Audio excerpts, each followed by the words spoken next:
Well, that's going to form the basis of conversations in the coming days, at least until next week. And obviously, it's going to be what we're going to be discussing. But for our DSTV viewers, now we have to head to Zamfara State.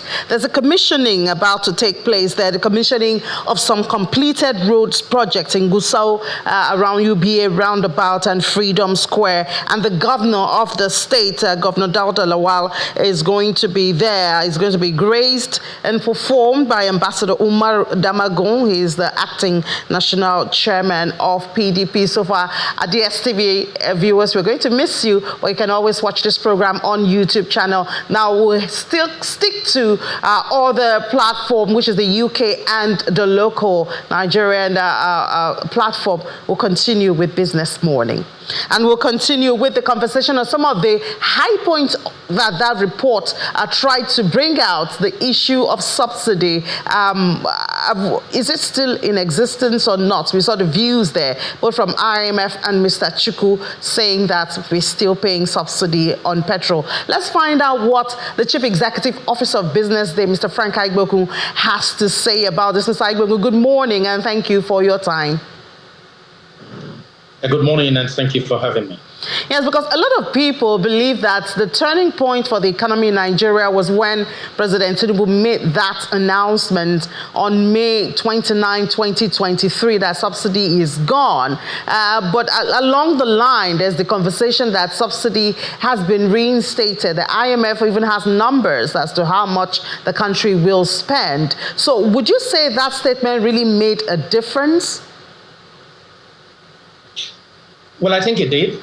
We should be fair and balanced. It was a very courageous move for the president to attempt the removal of petrol subsidy as when he did.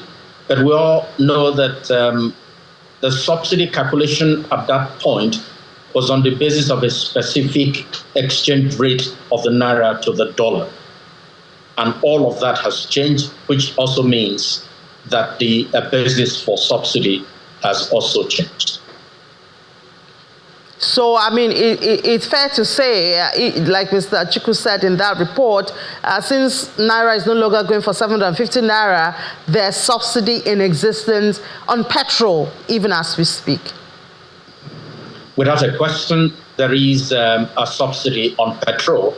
When you look at landing price of the product in the region of 900 to 1,000 Naira a litre, and we are buying petrol at, in some places, close to half of that. So without any question, there is a subsidy element today in the price of petrol. In fact, some people said some time ago that the subsidy today was even higher than it was when the removal was attempted on the 29th of May last year. Yeah, well, IMF has placed it above 8 trillion Naira. But let's also look at another major policy pronouncement by this administration is the convergence of the exchange rate. We still see the Naira, you know, well, it's been doing between 1,300 and 1,500 in the last couple of months. Would you say we have seen the benefit of that attempt yet, or we still have to wait a while? I don't think the benefit has kicked in as much as people will desire. We still have significant volatility in rates, and as you know, volatility is a key thing that investors run away from. Again, you need to go back to May of last year, a very courageous move to take away petrol subsidy, to take away the various exchange rates that we had then. I think for me, those point to the potential that this president has demonstrated, that when he wants to do something, he would have the courage to do it. Unfortunately, there are many things that should have been done to support that which the president has not done. So what does that mean? It means that outcomes have been suboptimal. And the pain for Nigerians, the pain is growing, and despair is also expanding all across. The moves that the president needed to make to support the near flotation of the naira, the president hasn't done. We heard of all the dollars we were told will come from India, will come from Qatar, will come from UAE. We have seen none of that. The asset sale that this government should have engaged in, it has simply been unable or perhaps even unwilling to do that. If you go to the old federal secretariat today, I think you will weep for Nigeria to see government assets that are rotting there. If you go to the inner marina, if you go to broad streets, and you just see the litany of federal government assets that have been allowed to rot for decades, your heart will sink. All of that, in my view, provides a platform for a significant regeneration of Lagos, transfer of assets, creation of jobs. All of this could have been done, but we haven't seen it done. That's why I say and speak of the presence of a potential. This government, this president is a man, if he wants to do something, he will do it. Subsidy is gone. He merely just spoke it. The coastal road, the way he's pursuing it, if he will employ that gusto, that courage to focus on key elements that will serve this government and serve this economy well, we will be talking about a different thing today on the first anniversary of this administration. So obviously, Mr. Agbo, do you think this should be where he would start his journey to the second anniversary, looking at those assets? Are there other things, low-hanging fruits, you think? Especially remember that the president had months ago declared a state of emergency on food insecurity. I guess that might also, because that's a major driver of inflation, that might also demand a lot of attention as we get into the second year of this administration. You asked the question, are there other things that the president can do? And you even spoke about agriculture. I think we must say, in all honesty, in the area of agriculture, the minister has failed and has failed woefully. There has been no meaningful improvement in the sector. I'll give you an example.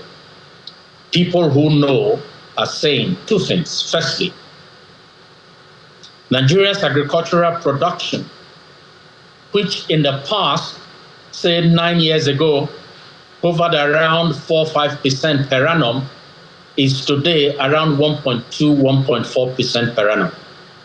Our population is growing at 2.5, 2.6 per annum, which simply means our food production is not growing to even meet the rate at which our population is growing. So it doesn't matter what you do about interest rate. Food prices will simply not come down because food is not available. That's one. Secondly, last week we heard the French energy company Total saying it is investing $6 billion in Angola and that it had considered Nigeria but chose to favor investing in Angola over Nigeria, and simply for one reason. The policy environment in Nigeria, they said, is not attractive. For me, that is a big indictment of this administration. There is no way Nigeria is going to get out of the crisis that is in today without significant growth in oil production. We are producing oil about the same level we were doing in 1992. You can imagine what the population of Nigeria was in 1992. Our electricity generation is at a level it was when we attempted privatization in 2013. These are key drivers of the economy. oil for the foreign exchange importance, power and electricity for its ability to energize economic activity. On those two counts, we are failing, and we are failing woefully. So if this government decides to change the narrative, it must focus on significantly expanding oil production. It must produce more gas for a world that is hungry for gas. It must improve the ability to get food from the farm to the markets. Today, economists talk about up to 40% waste from the farm to the market. If government can reduce that by, say, 10% every year, and in 4 years is able to reduce that to zero, without planting any additional, acreage, we will see significant availability, increase in availability of food for the people. I dare say there has to be joined up thinking in government. There has to be better coordination. We need a lot more of that. And as I said earlier, this government needs to move from potential to actually delivering results, delivering outcomes for the people of Nigeria. A whole lot there, a whole lot. And, I guess we need to stick to these conversations so that the presidency and ministers, even as you have talked about the Minister of Agriculture, would know that the people actually know what they want. Thank you so much for your time, Chief Executive Officer of Business Day.